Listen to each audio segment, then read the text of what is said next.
Halo teman-teman ATLM Indonesia, di mana saja berada. Kali ini kita membahas prosedur khusus plebotomi pada pediatrik ya. Ini bagian pertama di channel ATLM Indonesia, media informasi laboratorium medik dan pembelajaran online bagi ATLM serta mahasiswa-mahasiswi teknologi laboratorium medik. Oke, kita mulai dengan awal yaitu pediatrik plebotomi atau plebotomi pada pediatrik pada anak-anak ya, anak-anak atau bayi. Teknik sampling plebotomi pada pediatrik itu perlu perhatian khusus ya.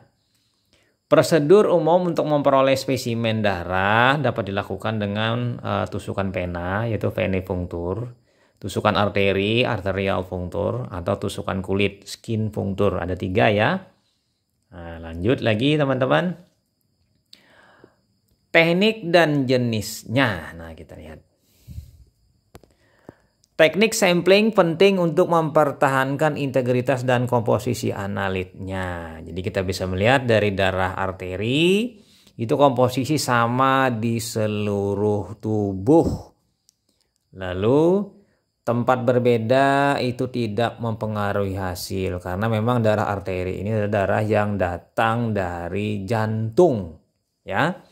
Nah, beda nanti dengan yang satunya yaitu darah vena. Nah, darah vena ini komposisi bervariasi bergantung pada aktivitas metabolik organ atau jaringan ya. Nah, jadi itu berbeda. Kemudian tempat berbeda itu akan mempengaruhi komposisinya. Ya, ini beda ya. Nah, jadi darah vena ini beda dengan arteri yang homogen, kalau vena tidak. Kita lanjut lagi teman-teman. Darah vena itu kandungan O2-nya relatif lebih rendah daripada arteri. pH, CO2, VCV, glukosa, asam laktat, klorida, dan amonia itu kadar berbeda, bervariasi ya. Lalu kita pindah ke tusukan kulit. Nanti spesimennya tadi 3 ya. Campuran darah, arteriol, venula, dan kapiler. Ini pada kita pengambilan darah di kulit ya. Peningkatan tekanan arteriol, spesimen mengandung lebih tinggi darah arteri, cairan interstisial, dan intraseluler. Jadi kita ngambil ditusuk di jari tangan itu terdiri dari darah arteriol, itu berasal dari arteri kecil. Venula itu vena kecil, serabut-serabut keduanya, dan kapiler ini adalah antara arteri dan venula. Oke, kita lanjut lagi pengambilan spesimen pada pediatrik. Nah, ini terdiri dari bayi, baik infan dan neonatus. Di sini dapat dikatakan adalah BBL, bayi baru lahir bisa, atau bayi yang 1 minggu, 2 minggu, atau 1 bulan. Nah, juga pada anak-anak ini small children, misalnya pada 1 tahun, 2 tahun, 3 tahun. Nah, ini kira-kira seperti itu.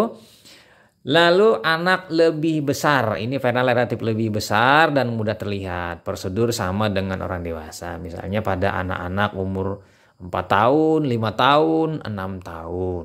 Nah, beda-beda ya. Jadi kita bisa membedakan pada bayi dan anak-anak.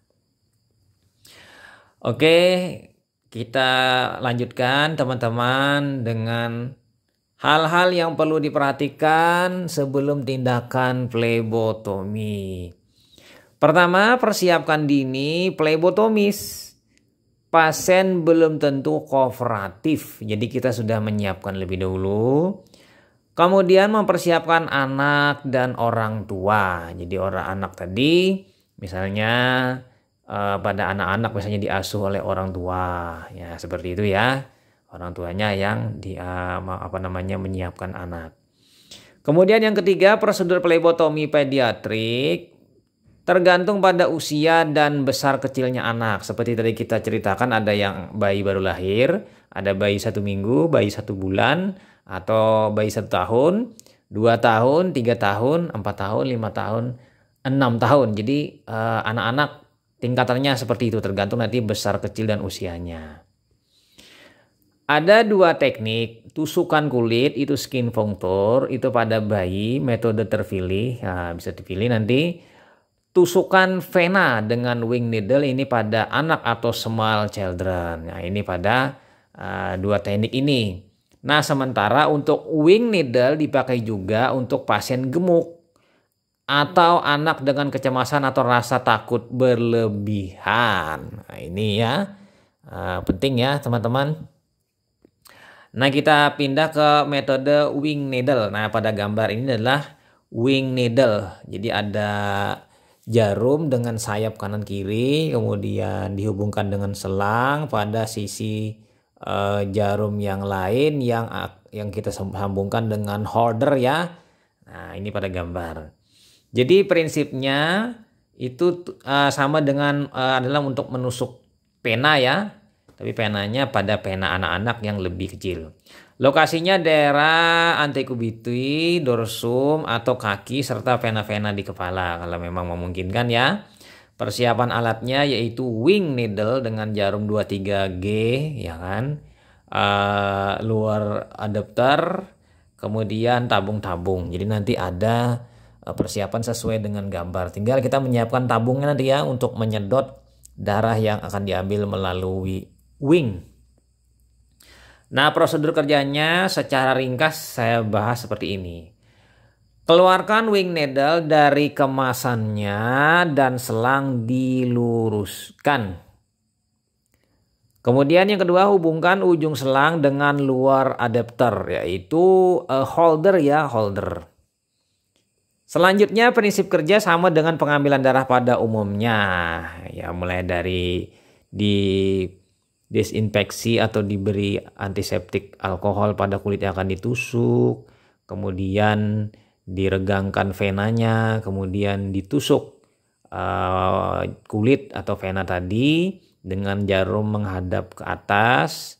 Nah, bila sudah kena tadi masuk darah di jarum, lalu siap-siap bagian salah satu ujung dari luar adapternya tadi kita tusukkan jarumnya dengan tabung vakum. Nah, seperti itu kira-kira teman-teman.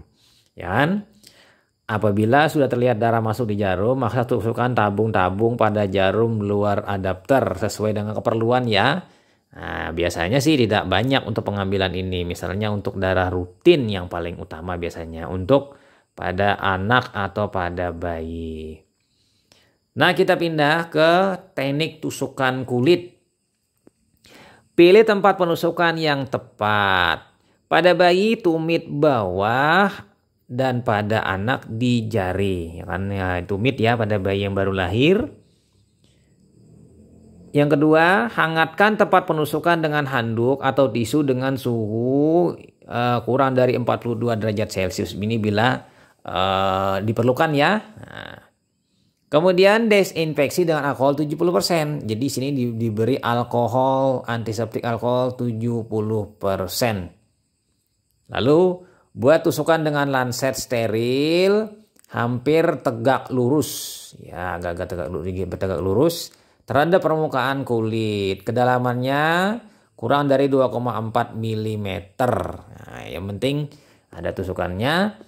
Ada yang menggunakan lancet biasa, ada yang menggunakan lancet khusus, ada juga yang menggunakan lancet yang bisa menggunakan pegas ya, auto click, atau juga menggunakan safety Pro Uno nanti ya, ada yang sekali pakai buang, yang tidak menggunakan seperti halnya lancet yang dipencet ya pakai pegas. Kalau ini tinggal dipencet di ujung salah satunya, itu lebih praktis lagi, mirip dengan lancet blood lancet yang besi, tapi dia ditekan dan berupa jarum kecil ya.